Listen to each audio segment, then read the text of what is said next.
Welcome back as we hit the final week of the IHSA football season. We had a very entertaining week 13. Obviously, in the 8-man game, we crowned a state champion there. And we have quite a few teams moving on to the state finals where we got 16 teams from Class 1A to 8A. They're making their way to Champaign this week.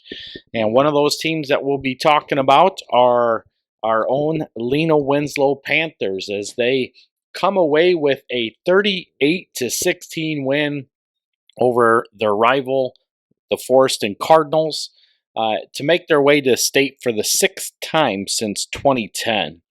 The 8-man game saw our Amboy Clippers go down to the West Central Heat 44-36. And what a game that was. Obviously, a big turnaround from what it was back in Week 9 when West Central won 68-30. Obviously, we saw a very great game play out with West Central getting up in that game early 16-0 on a big play by Caden Drosty to set off the scoring with the 46-yard run. On the ensuing kickoff, they recovered that kick, also recovered by Drosty on that, to set up another drive that would cap off another Drosty touchdown run with 4 minutes and 3 seconds left to go in the first quarter. But Amboy would respond back as Tucker Lindemeyer found Brennan Blaine from 6 yards out to cap off about a 7-minute drive. And then once again, Drosty would answer again to push the lead to 22-8 in favor of West Central with this third touchdown run in the first half. His third touchdown run in the game. It wouldn't be his final touchdown, but it would be by way of running the ball. Amboy then would once again get back on the board with Tucker Lindemeyer getting a 7-yard touchdown run with 1:47 left before half. Then they would get a big play as they would recover a fumble. However, on the ensuing drive, Lindemeyer would throw an interception that Drosty returned for an interception, 62 yards, to take the halftime lead 28-16. And that lead would grow in the second half to 36-16 as Mason Carnes found the end zone for the first time in the game, less than a minute and a half into the third quarter. And really at that moment, it looked like the game was over. Up 20 points. It's the third quarter. You're less than a minute and a half into the quarter. And you'd think that Amboy would shut the lights off and go home, but they didn't. They continued to battle back. They would get another touchdown pass from Lindemeyer to Brennan Blaine for 23 yards. Then Quinn Luffelman would cap off a drive with a 4-yard run to help close the gap to bring that score within a touchdown again. However, Mason Carnes would get another touchdown early in the fourth quarter to make the lead 44-30. But Amboy would come back again as Landon Welchel scored on an 8-yard touchdown run with 2:52 left in the game to make it 44-36. They would try for the onside kick without success. And from there, West Central is able to run out the clock to close out the game with a 44-36 win. And you gotta give Coach Payne, his players, and his staff a lot of credit, because being down 20 to a team that had just beat you by 38 points just a couple weeks prior could have been the end of the night right there, and they did not. They fought through the adversity, and they continued to battle back in that game and made it a very fun and interesting game. And at that moment, you kind of figured it was going to come down to a moment like it did, where an onside kick recovery could potentially give the Clippers an opportunity to get back on the scoreboard down 8. Uh, but unfortunately, it did not transpire, and the West Central Heat win their first state championship in school history, in any sport for that matter. And what a run it was for them as they cap off a 13-0 season, undefeated en route to that first state championship. On the game, Caden Drosty, I had him down for 18 carries for 179 yards, 3 touchdowns. He also had that pick 6 as well, and the onside kick recovery.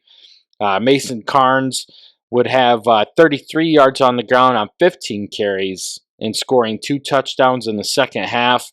And Parker Meldrum picked up 47 yards on 9 carries for the Heat. Passing-wise, Lindenmeyer would complete 6 passes for 103 yards, all of them to Brennan Blaine. They would connect on 2 touchdown passes. On the ground, Lindenmeyer would lead the Clippers with 73 yards on 10 carries with a rushing touchdown. Leffelman pitched in with 54 yards on 16 carries. Welchel had 55 yards on 11 carries, each scoring a touchdown. And then Blaine also picked up 21 yards on 5 carries for the Clippers. So great game all the way around. Much better effort, and definitely a closer game as I had anticipated it would be in the second meeting between these two teams, and it played out just the way we thought it would. As for Class 1A, taking a look at that, obviously Lena Winslow dominating Forreston in all facets of the game. At halftime, the rushing yard total was 198 yards for Lena Winslow to 55 yards for Forreston. Lena Winslow was up 22-0 on a touchdown run by Gage Dunker from 10 yards out to open the scoring with 4:28 to play in the first quarter. Gunnar Lobdell would add an 11-yard run just a few minutes later, 7 seconds into the second quarter. And then Dunker would add on another 21-yard touchdown run with 4:43 to go until halftime. Obviously, there was some controversy later on in the second quarter where Lena Winslow had a 1st and 10. Were driving the ball. Had a big run by Gunnar Lobdell, get called for holding. The result of the play should have been a repeat of 1st down. However, the referee did call for a 3rd down, creating a 3rd and 16 on a play that should have been 1st and 16. 2 plays later, Lena Winslow comes up short of the 1st down marker by 2 yards on what they thought was going to be 3rd and 2. The ref signaled a turnover on downs. They met for what seemed like an eternity. And after the meeting, they came out and held the call that they went with and gave Forreston the ball on a turnover on downs at their own 33-yard line. Or no, I'm sorry. It was at their own 35-yard line. Either way, it stopped a potential scoring drive for Lena Winslow before the half. From there, Forreston tried to make some attempts to get on the scoreboard before the half, but failed. End up running out the clock to take it to half, down 22-0. In the second half, Lena Winslow continued to grind it out with another Dunker touchdown run, a Lobdell touchdown run, followed up by another Dunker touchdown run in the fourth quarter to go up 38-0. And just completely dominate the Cardinals in all facets of this game. Forreston would get on the board with under 4 minutes left in the game against the subs, as Johnny Kobler would get a 20-yard touchdown run to make the score 38-8. And then they would onside kick the ball, recover it, and then Brock Smith would break away for a 40-yard touchdown run with 2:13 left in the game to bring that final score to 38-16. All the while, Lena Winslow was celebrating on the sidelines as they were getting ready to shake hands and celebrate another state championship berth. So obviously we got a lot of big games there. Looking at Class 2A, we had some surprises there with Tri-Valley taking down Maroa Forsyth 36-6. Another big game by Blake Reganold for Tri-Valley downs Maroa Forsyth, who came into that game as a favorite to make their way to Champaign. And they're going to meet up with St. Teresa, who beat Johnson City as expected, 39-15. Really, that game was 39-8. Johnson City scored with very little time left in the game. That didn't really matter, but either way, it's going to be Tri-Valley against St. Teresa in the Class 2A game. In Class 3A, saw total domination by IC Catholic as they put down Byron in a semifinal rematch, 35-0, to book their first trip to state since a three-peat in 2018. And they're going to play Williamsville.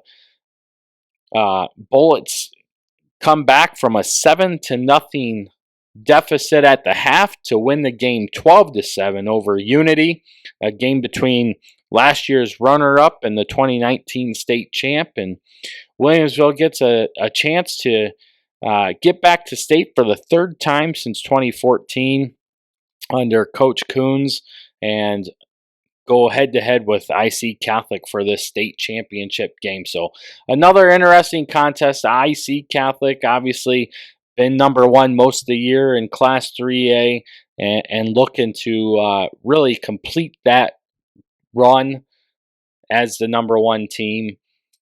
But Williamsville's going to create a pretty good challenge with Jake Seaman at quarterback, and we'll see how that one transpires. Just taking a quick look, at Class 4A, it was Springfield Sacred Heart Griffin over Rochester, and the last Leonard Bowl that we would see. Rochester at one point was up 28-0. Then they were up 42-21 in the third quarter. Sacred Heart Griffin comes all the way back to win that game 56-42. They will be taking on Providence Catholic, who gets back to the state championship game for the first time in quite some time, as they down St. Francis 17-14 in an upset in that one. St. Francis's only loss on the year is to IC Catholic, who is playing in the 3A state championship game. So that gives you a look at what we're going to see on Friday from Class 1A to Class 4A. Obviously, we're going to break down our game between Lena Winslow and Camp Point Central right now. All right, this game brings us the 13-0 teams of Lena Winslow and Camp Point Central, as both teams are undefeated. Ironically, both teams are nicknamed the Panthers, and both teams' school colors are black and gold. So, quite a bit of interesting stuff just right off the bat. Lena Winslow gets here with a 38-16 win over Forreston.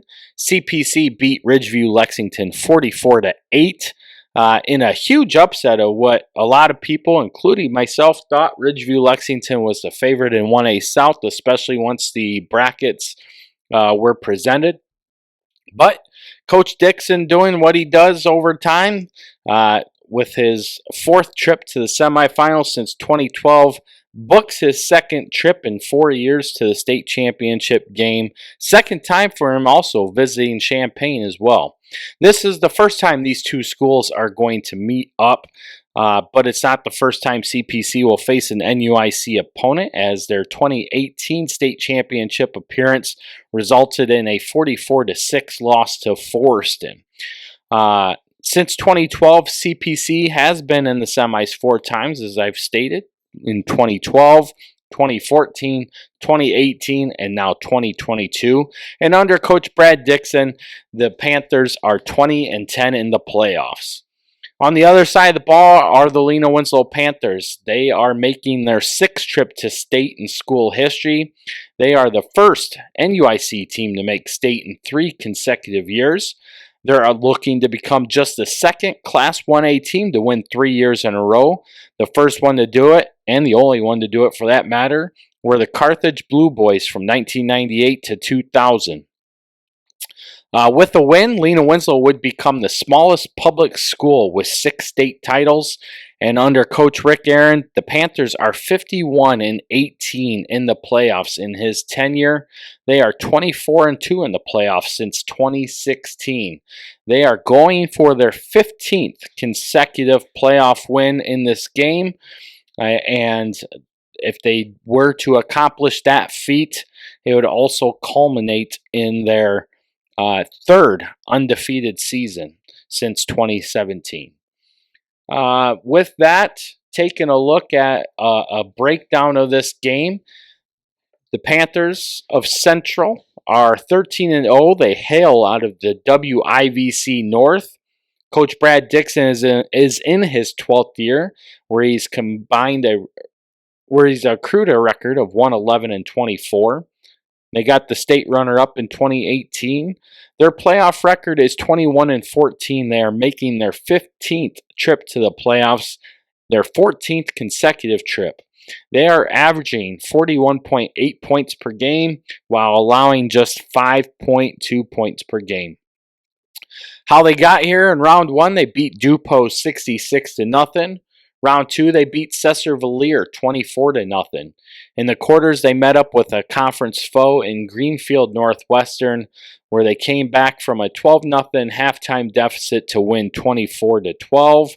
And then that semifinal game that we already mentioned over Ridgeview Lexington, 44-8 with a running clock to book their trip to Champaign. For the Lena Winslow Panthers, they also enter 13-0. They hail from the powerful NUIC conference.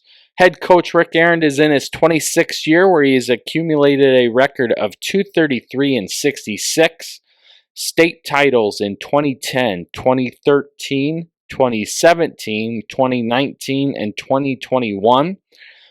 Lena Winslow's playoff record is 52-22. This is their 28th trip to the playoffs, their 23rd consecutive trip.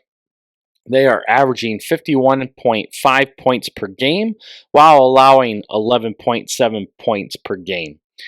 They got here with a round 1 win over Richards 48-6, a round 2 win over Rova Williamsfield 76-7, and then their next 2 games were against conference opponents. In the quarters, they beat Fulton 52-14, and in the semifinals, we saw the rivalry once again, where they beat Forreston 38-16.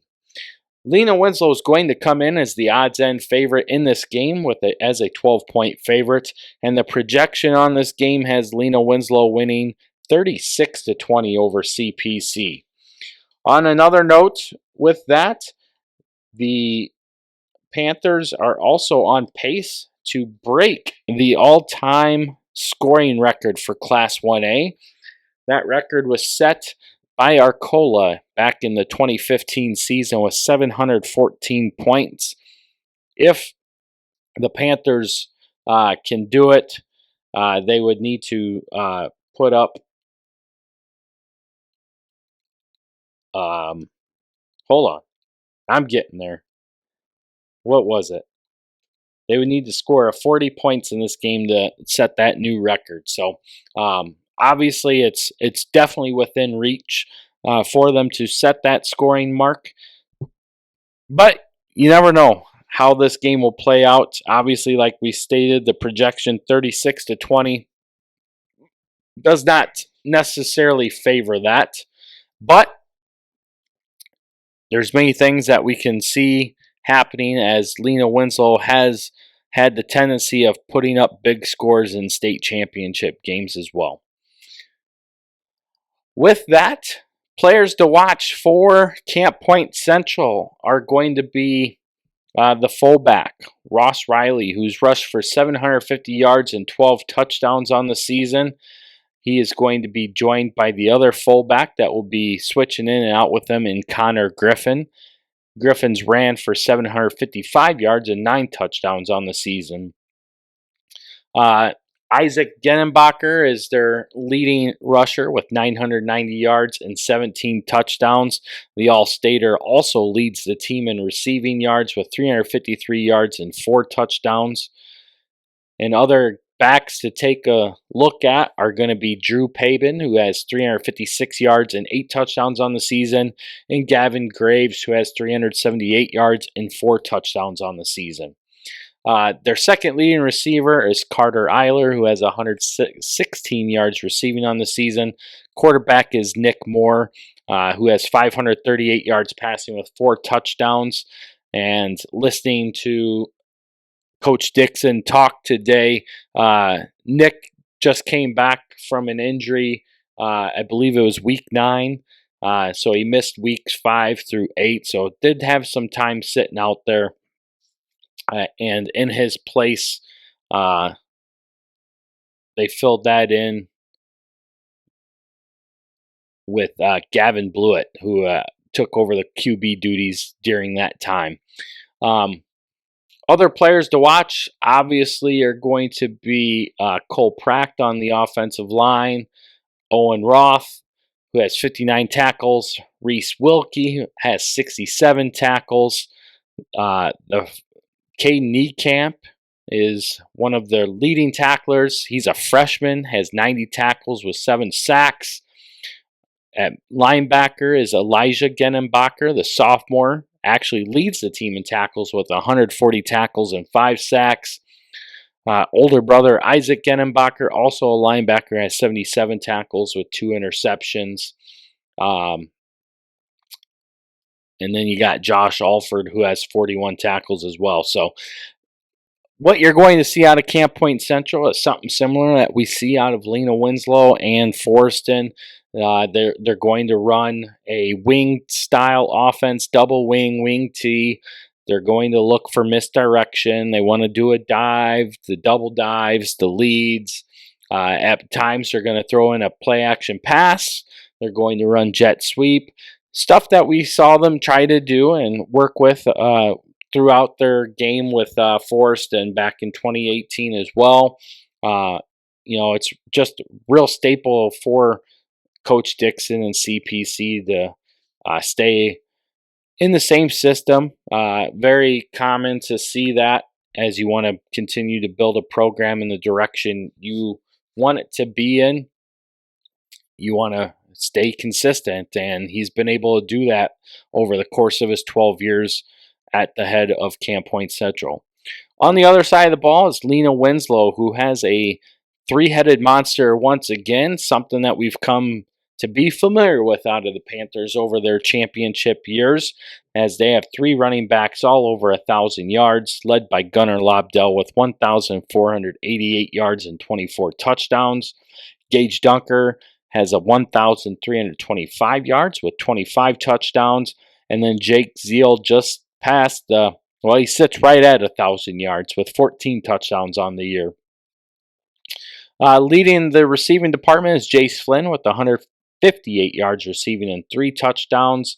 And then Jake Zeal has 94 yards receiving and 3 touchdowns as well. Drew Streckwald has completed 8 passes for 281 yards and 7 touchdowns on the season. So clearly the Panthers of Lena Winslow do not pass the ball very much, or very often for that matter. And they don't punt the ball very much either. They only have 10 punts on the season, averaging 31.5 yards per punt from Gunnar Lobdell. Defensively, they're led at defensive end by Gage Dunker, who has 80 tackles on the season. Gunnar Lobdell, the NUIC Defensive Player of the Year, has 62 tackles from his middle linebacker position. Jace Flynn has 61 tackles from his linebacker position. And then you have the honorable mention All-Stater and Henry Engel with 57 tackles at D tackle. The other defensive end, Mason Smith, with 48 tackles. Linebacker Hudson Neville has 40 tackles. And then a couple other guys. Jake Tippett has 32 tackles. Omar Paisley has 33 tackles. Odin Stabenow has 31 tackles. And then, they get a couple other players in there that help fill the roles, but those are the main guys that Lena Winslow's looking at. CPC is going to come out in a 3-5 defense. That's their base set. So a 3-5 with 3 defensive backs. Lena Winslow is going to counter that most likely with a 4-3, shifting into most likely a 4-4 or possibly even a 4-5, as we saw them do against Forreston. And I mean, really, both these teams are going to stack the box. Both of them are very familiar as far as their defensive tendencies. They want to play responsible gap defense. Neither team really blitzes a whole lot. More assignment style football. So it's going to create a very interesting breakdown, needless to say, in this game. Taking a look at some of the things that I've seen over the course of the season, because I've been asked how I feel this game's going to shape out on many different fronts. And I converse with a lot of people down in the WIVC on a regular basis. Have a lot of friends down that way, especially more so in the Jacksonville area. But, there's a lot of people that are very familiar with CPC. I'm an avid follower of theirs on Twitter as well because I like what Coach Dixon does with his program. I know there's a lot of things that he emulates both from Lena Winslow and from Forreston, and the way that he goes about it's very similar to what I feel Forreston does as far as the double wing offense, getting people into the weight room all the time. Similar to Lena Winslow as well, but more on the fast attack approach that Forreston has under Coach Janicki. But overall, breaking these games down, you take a look at strength of schedule, and I know it's just a number, and it's been a topic of conversation of late. But when you take a look at the strength of schedule, it doesn't necessarily say that your team is weak. It just simply looks at what the strength of your opponents are. And just because you have a weak schedule doesn't mean that you're necessarily not a good football team. Case in point, we saw Carthage run through a very weak conference year after year after year, with the exception of Scioto, Northwestern, and La Harpe, and they still managed to go into the playoffs and win big games against big opponents such as Sterling Newman and Galena, and then the one year they even met up with conference rival Northwestern La Harpe in the championship game. So, what it comes down to, and it's always cliche to say this, but it's true, it comes down to believing in yourself, knowing what you're capable of doing, matching the intensity, and then execution. Execution is always the biggest key, and then the second biggest key is line play. If you can't win the line of scrimmage, you're going to lose more times than not. Looking at both these lines, obviously Camp Point Central is going to have a very good sized line. Their center is a big boy. They also have a very big tackle in Cole Pracht, who weighs about 300 pounds. Obviously Lena Winslow is going to have Odin Stabenow, who weighs about 270 pounds. Henry Ingalls goes about 260. And then you got a couple others like Jake Tippett at 205 pounds or so. And the same with Sam Pecoraro. But, it comes down to how you move off the ball. And, just taking a look at game film, you can see the difference in style of play. And I just feel that Lena Winslow does fire off the ball much better than what Camp Point Central does. That's going to be something that CPC will have to get better at as the week goes on, and put themselves in a position to have that opportunity to match that level of play with Lena Winslow in order to have a chance. Because if they cannot uh, sustain drives and get off the ball, it doesn't matter how much clock they chew up if they're going 3-and-out and giving the ball right back to the Panthers of Lena Winslow. At the same time, you got to take a look at um, turnovers, forcing mistakes. Obviously, those are big factors in the game. And, when we get to Champaign on Friday, the temperatures are going to be a lot warmer than what they were this past weekend that we just had. So the comfort is going to be back in play for these teams on Friday. Looking at highs in 45-degree range rather than playing in temperatures that were sub 20 is a huge difference. And with that, right now, forecasted winds are between 10 to 15 miles per hour, which is really typical about this time of year, especially in Champaign. And you're going to get that wind coming out of the northwest is what it shows. So it's going to come through the stadium as well. But it's not going to be a huge factor for either of these two teams, as they're going to be strictly ground and pound, and really 10 to 15 mile an hour winds ain't too strong more times than not. But it should be a good game. However, I do feel that this game can be a big scoring game in favor of Lena Winslow. I put our projections out onto Twitter and Facebook already with the same projection I already mentioned on here, with Lena Winslow winning 36-20. I would not be surprised if this game could be closer. At the same time, I also feel that the game could have a much larger point spread differential in favor of Lena Winslow, especially if they can control the line of scrimmage. And like I said, based off film, Lena Winslow does appear to have the better line. And if that were the case, we're looking at an opportunity where we could see another attempt at a record-breaking point streak in the state championship game. Lena Winslow holds the most points scored in a Class 1A state championship game with the 58 points they scored on Central A&M back in 2019. And I would not be surprised if another effort like that broke out in this game as well. If CPC cannot match the intensity of Lena Winslow. Like I said, different gameplay. I just looking at film and whatnot, they don't seem to have everything that Lena Winslow has when it comes to the line. They do have good size, though.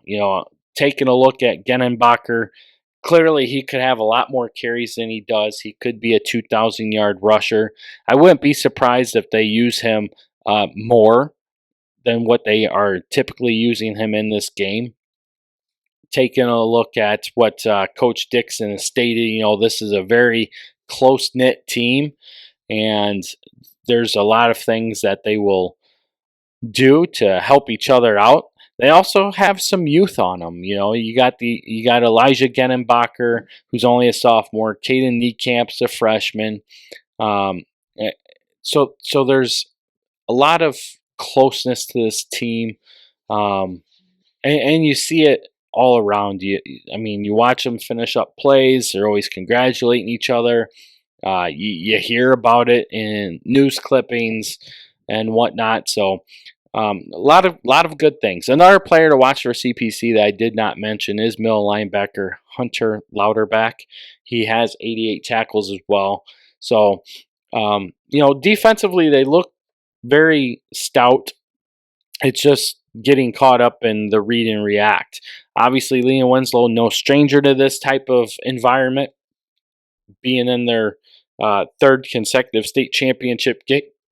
A lot of these guys have already been at the state level in one way or another. There's couple guys here that Lena Winslow does return from last year that had playing experience with Dunker, Flynn, Angle, Mason Smith, Jake Tippett. Gunnar Lobdell was in a state championship game last year for Orangeville in the 8-man game. He ran for 2,386 yards and 42 touchdowns there last year. And right now is the leading rusher in the NUIC, tied with Johnny Kobler of Forreston. So good chance of him finishing the season as the leading rusher in the NUIC this year as well, provided he can get his game going. But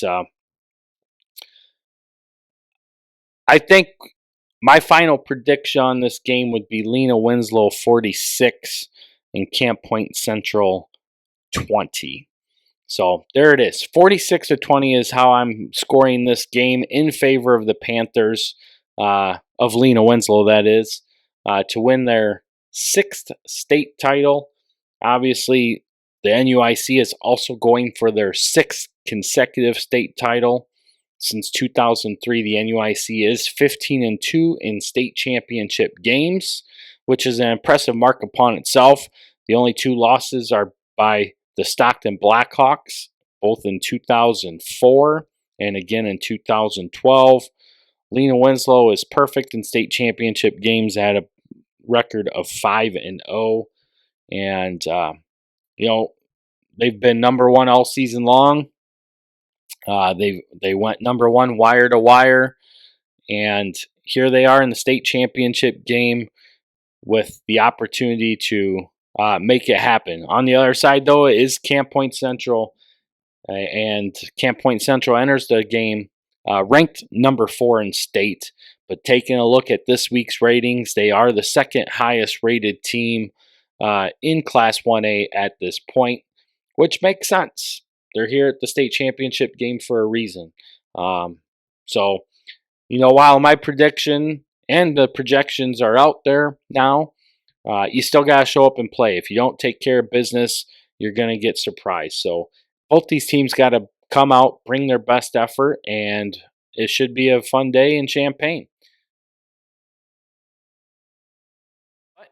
I've put out all the game information as far as what you want to do to tune into the games. I was able to get messages for different channels that the games will be on. If I don't have them all, it's because I don't know them. So you might have to do some of your own research, because I have regular cable. I don't have Dish. I don't have DirecTV, and I don't know what your channels are. The information's there.